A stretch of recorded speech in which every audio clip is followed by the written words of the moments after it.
Swastiastu. Perkenalkan, kami dari kelompok 1 akan membawakan materi tentang laporan keuangan.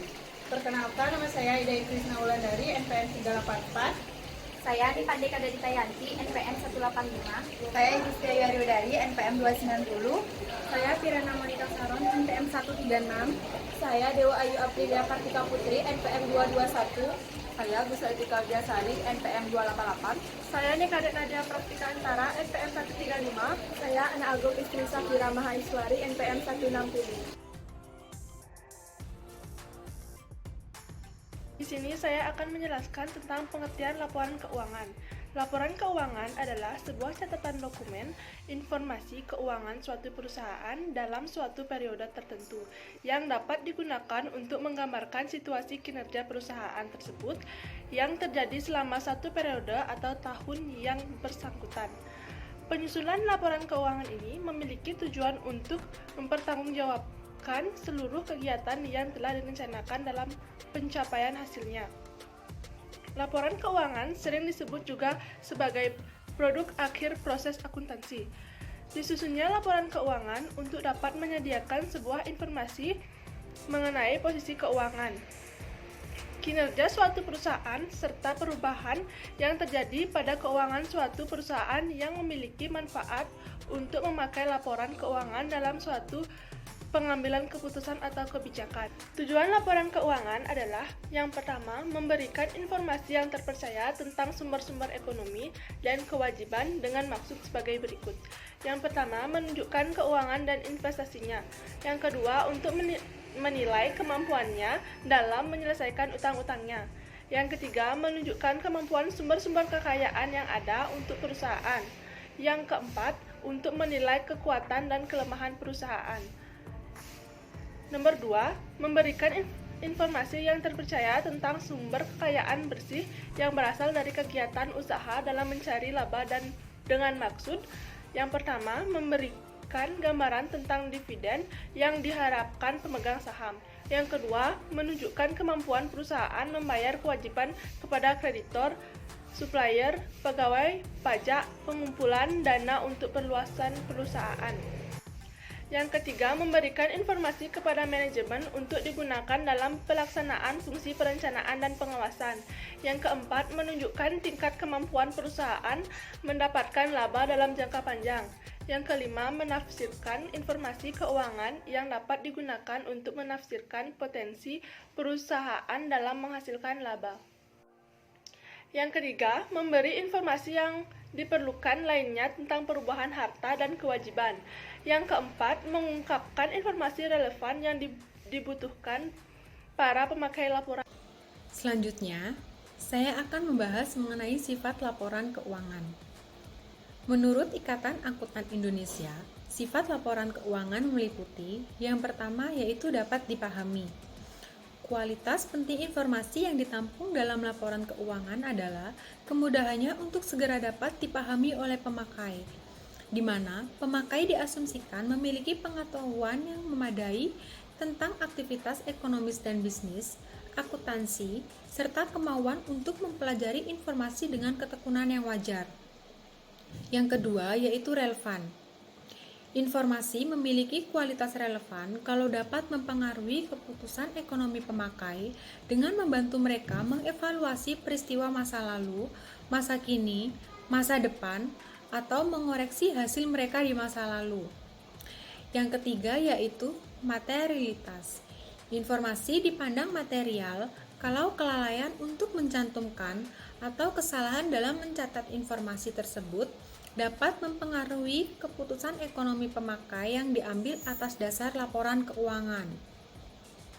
Karenanya, materialitas lebih merupakan suatu ambang batas atau titik pemisah daripada suatu karakteristik kualitatif pokok yang harus dimiliki agar informasi dipandang berguna. Yang keempat yaitu keandalan. Informasi memiliki kualitas andal jika bebas dari pengertian yang menyesatkan, kesalahan material, dan dapat diandalkan pemakaiannya sebagai penyajian yang tulus atau jujur dari yang seharusnya disajikan atau yang secara wajar diharapkan dapat disajikan. Yang kelima yaitu penyajian jujur.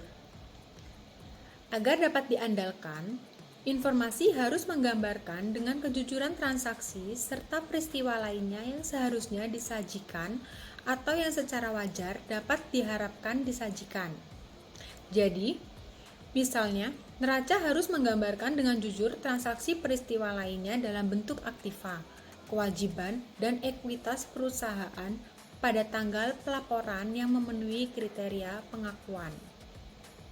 Selanjutnya, sifat laporan keuangan yang keenam yaitu substansi mengungguli bentuk, yang artinya jika informasi dimaksudkan untuk menyajikan dengan jujur transaksi dan peristiwa lainnya yang seharusnya disajikan, maka peristiwa tersebut perlu dicatat dan disajikan sesuai dengan substansi dan realitas ekonomi, dan tidak hanya untuk hukumnya. Substansi transaksi atau peristiwa lainnya tidak selalu konsisten dengan apa yang tampak dari bentuk hukum. Yang ketujuh, netralitas. Artinya, informasi harus diarahkan pada kebutuhan umum pemakai dan tidak bergantung pada kebutuhan dan keinginan pihak tertentu.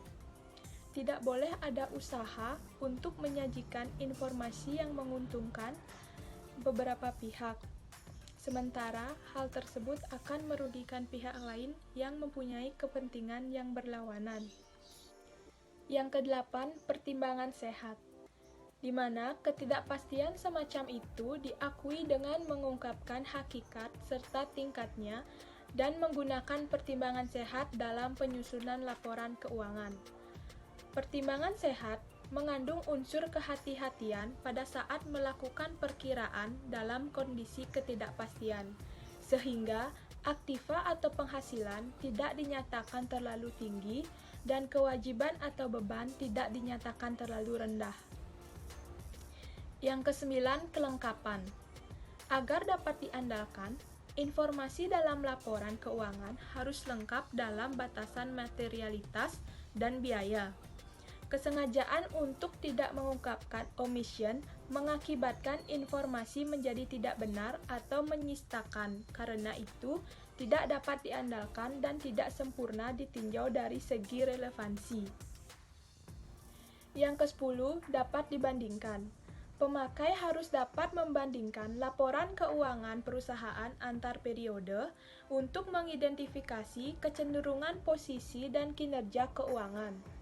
Pengukuran dan penyajian dampak keuangan dari transaksi atau peristiwa lain yang serupa harus dilakukan secara konsisten untuk perusahaan tersebut, antar periode perusahaan yang sama, dan untuk perusahaan yang berbeda. Keterbatasan laporan keuangan menurut Persatuan Akuntansi Indonesia. Laporan keuangan bersifat historis, sehingga laporan keuangan tidak dapat dianggap sebagai satu-satunya sumber informasi dalam pengambilan keputusan ekonomi. Laporan keuangan bersifat umum dan bukan dimaksudkan untuk memenuhi kebutuhan pihak tertentu. Proses penyusunan laporan keuangan tidak luput dari penggunaan taksiran dan berbagai pertimbangan. Akuntansi hanya melaporkan informasi yang material. Demikian pula, penerapan prinsip akuntansi terhadap suatu fakta atau pos tertentu mungkin tidak dilaksanakan jika hal ini tidak menimbulkan pengaruh yang material terhadap kelayakan laporan keuangan. Laporan keuangan bersifat konservatif di dalam menghadapi ketidakpastian bila terdapat beberapa kemungkinan kesimpulan yang tidak pasti mengenai penilaian suatu pos, maka lazimnya dipilih alternatif yang menghasilkan laba bersih atau nilai aktiva yang paling kecil. Laporan keuangan lebih menekankan pada makna ekonomis suatu peristiwa atau transaksi daripada bentuk hukumnya. Laporan keuangan disusun dengan menggunakan istilah-istilah teknis dan pemakai laporan diasumsikan memahami bahasa teknis akuntansi dan sifat dari akuntansi yang dilaporkan. Selanjutnya, saya akan membahas pihak-pihak yang membutuhkan laporan keuangan. Yang pertama, ada pemilik, yaitu untuk mengetahui kemajuan yang dicapai, bagian laba yang diharapkan, dan menilai berhasil atau tidaknya manajemen perusahaan.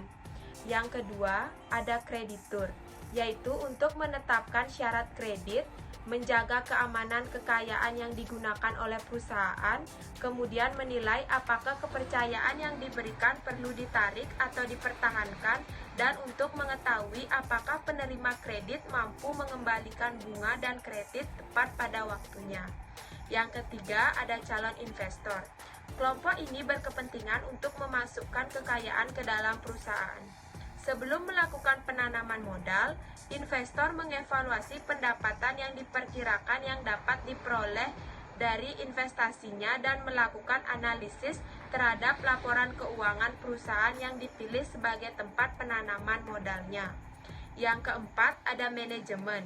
Untuk menaksir sifat dan jumlah uang atau dana yang diperlukan, mengevaluasi hasil keputusan dan kebijakan ekonomi yang ditetapkan di masa lampau, kebijakan dividen, merekomendasikan setiap reorganisasi maupun lainnya yang berkaitan dengan manajemen perusahaan untuk menyusun perencanaan perusahaan, mengevaluasi kemajuan yang dicapai dalam usaha mencapai tujuan dan melakukan tindakan-tindakan koreksi yang diperlukan.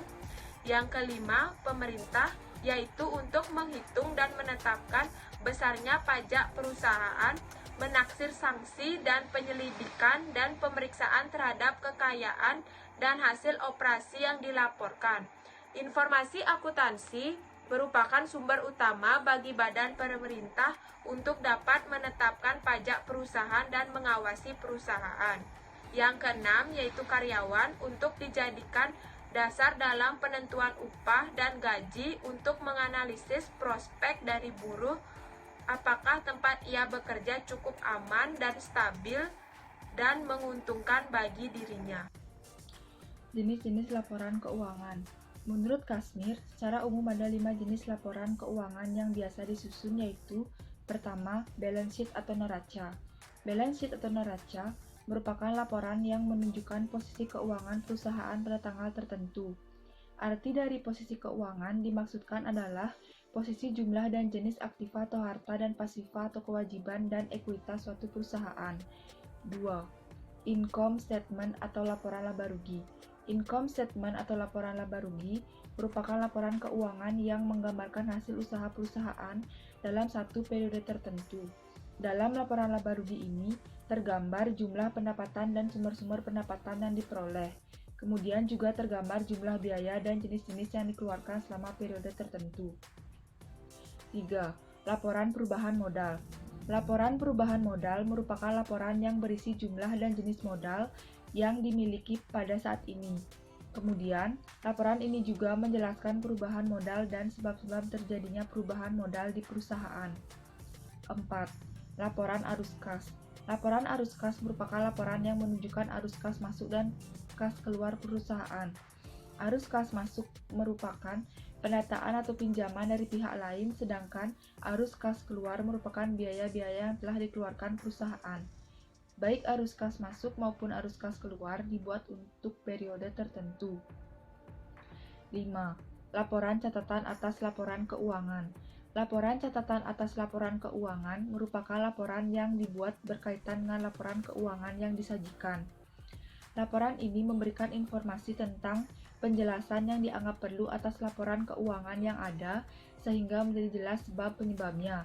Tujuannya adalah untuk pengguna laporan keuangan dapat memahami jelas data yang disajikan. Komponen laporan keuangan. Ada 5 komponen laporan keuangan. Yang pertama ada aktiva. Aktiva merupakan hasil transaksi yang berasal dari peristiwa masa lalu. Manfaat aktiva di masa yang akan datang adalah untuk membentuk arus kas positif. Aktiva dapat diklasifikasikan menjadi 2. Yang pertama ada aktiva lancar atau current asset. Aktiva lancar merupakan uang kas dan aktiva lainnya yang diharapkan dapat dicairkan menjadi uang tunai dan dijual dalam periode berikutnya. Penyajian pos-pos aktiva lancar di dalam neraca berdasarkan urutan likuiditasnya, yang termasuk kelompok aktiva lancar, yaitu A. Ada kas.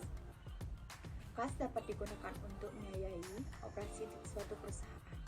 Kas dapat berupa uang tunai dan cek yang diterima oleh investor, pelanggan, dan simpanan perusahaan di bank dalam bentuk giro dan deposito. Lalu ada B, investasi jangka pendek. Investasi jangka pendek yaitu investasi yang bersifat jangka pendek untuk memanfaatkan uang kas yang belum dibutuhkan dalam operasi perusahaan. Dan termasuk dalam investasi jangka pendek adalah deposito bank dan surat-surat berharga yang sudah dijual belikan. Lalu ada C, piutang perdagangan atau accounts receivable. Piutang dagang yaitu tagihan kepada pihak lain yang belum dibayar baik dari penjualan barang dagangan secara kredit atau dari hal-hal yang lainnya seperti uang muka untuk pembelian, kontrak kerja lainnya, dan piutang dari penjualan aktiva tetap secara kredit.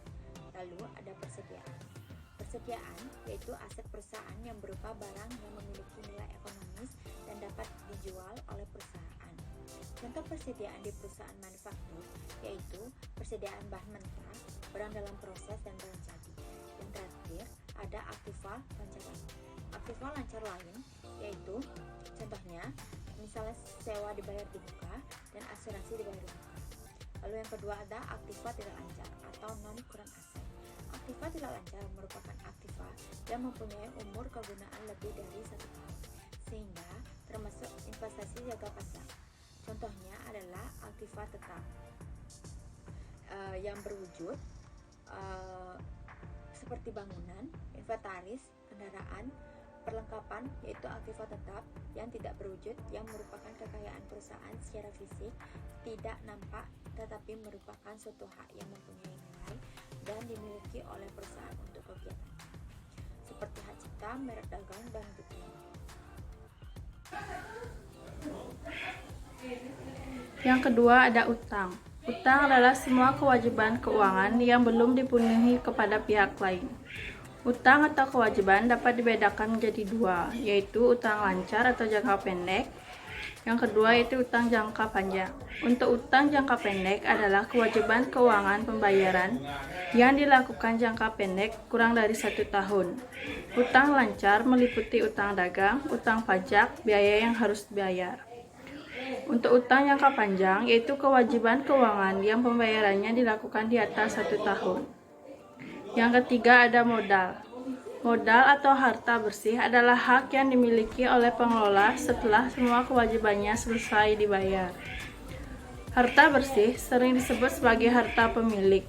Hubungan antara harta, utang, dan modal dapat dirumuskan sebagai berikut, yaitu harta sama dengan utang plus modal. Yang keempat ada pendapatan. Pendapatan dapat bersumber dari arus kas masuk, pembayaran utang atau penjualan barang dan jasa yang diberikan kepada pelanggan. Pendapatan juga dapat berasal dari aktivitas lain di luar usaha seperti operasi bisnis perusahaan. Yang kelima yaitu ada beban.